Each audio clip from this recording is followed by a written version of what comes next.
Hello students.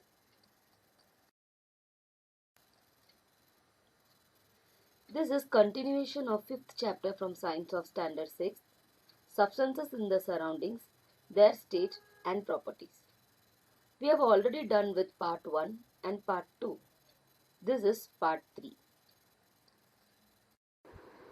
Students, in part 2 video, we started with the topic how we will identify the substances.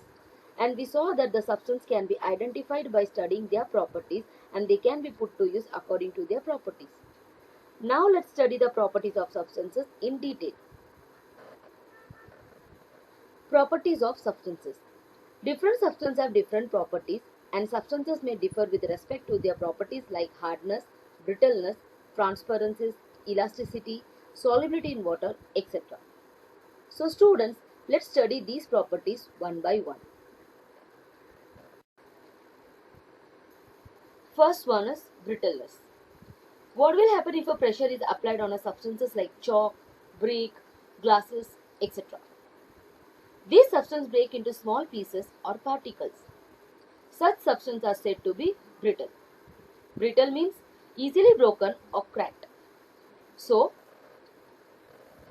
the property of breaking into small particles is called as brittleness. Students, take an iron nail and try to pierce it into a cardboard sheet, wet mud and a piece of wood. What happens now? The nail easily pierces into wet mud but not the piece of wood. It also pierces into the cardboard sheet with some efforts. Why does this happen? Because the hardness of the substance is determined by how much resistance it offers to the substance being pushed through it.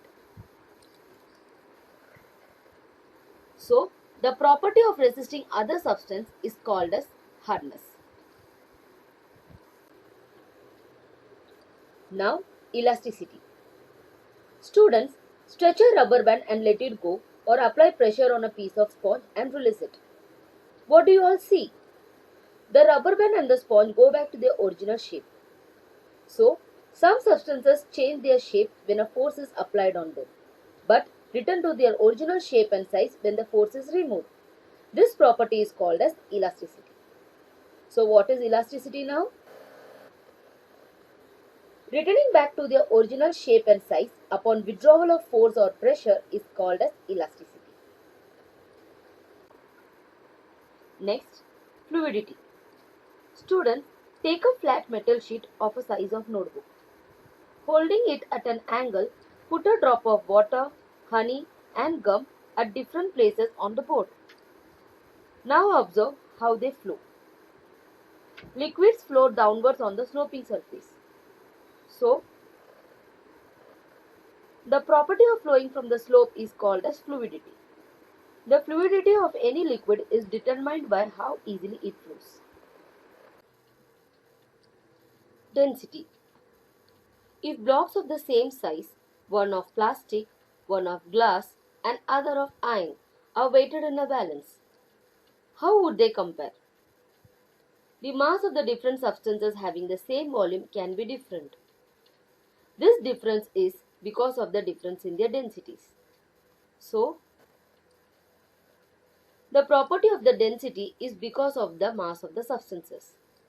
Between substances of the same volume, the ones with a greater density are heavier than those of the lesser density. That is, a substance with a greater mass has a greater density. Next is solubility. Students, you can do this activity at home, but under the observation of your parents. Take a glass of water, add some salt, fine sand and sugar to it. Now try to dissolve them. Repeat this, replacing water with kerosene. Now what do you observe?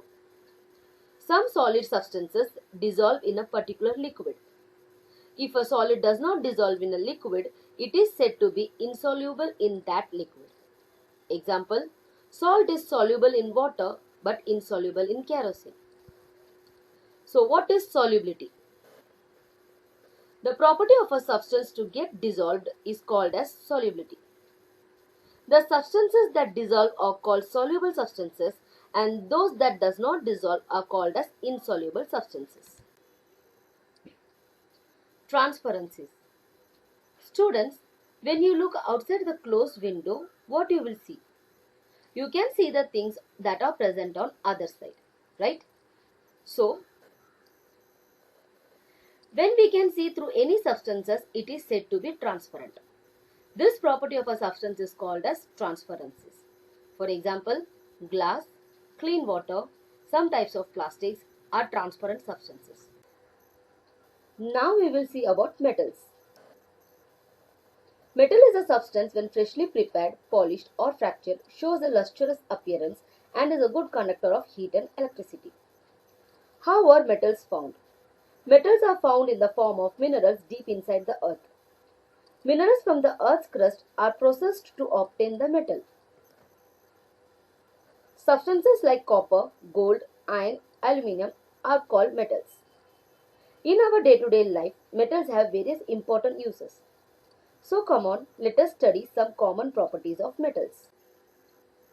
Properties of metals. First is malleability. It means stretched or bent. The property of metals to be converted into sheet is called as malleability.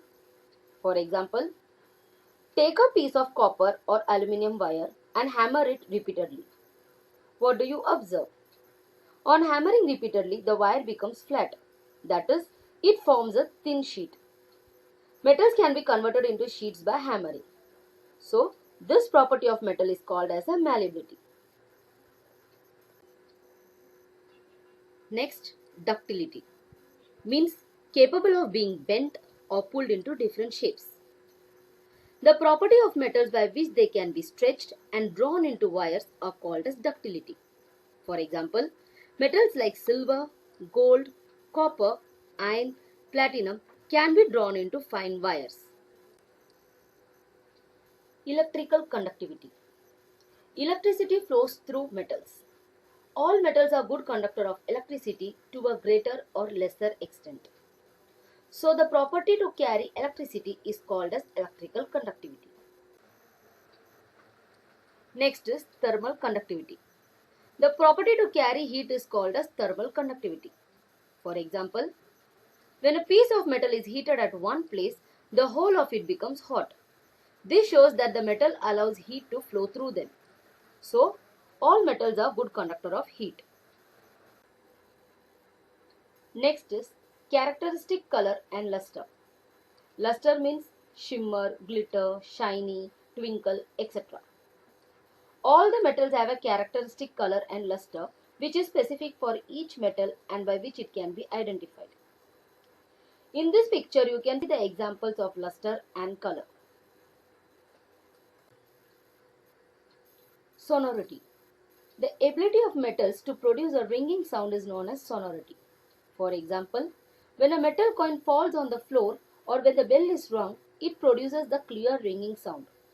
This property of producing sound when metals are struck with a hard object is called as the sonority of metals. As most of the metals are sonorous, they are used in the musical instruments. Students, here are some points which you have to always remember. During the rainy season or at any other time, do not touch the exposed electric wires or metal parts. Keep all the electric lamps or other appliances switched off when not in use. For example, even when the TV is switched off by the remote control, do not forget to put off the main switch. It helps to save electricity besides protecting us from any possible danger. Ask your seniors at home to check the electric wiring and fittings in the house periodically. So students, here we end with this chapter. Thank you.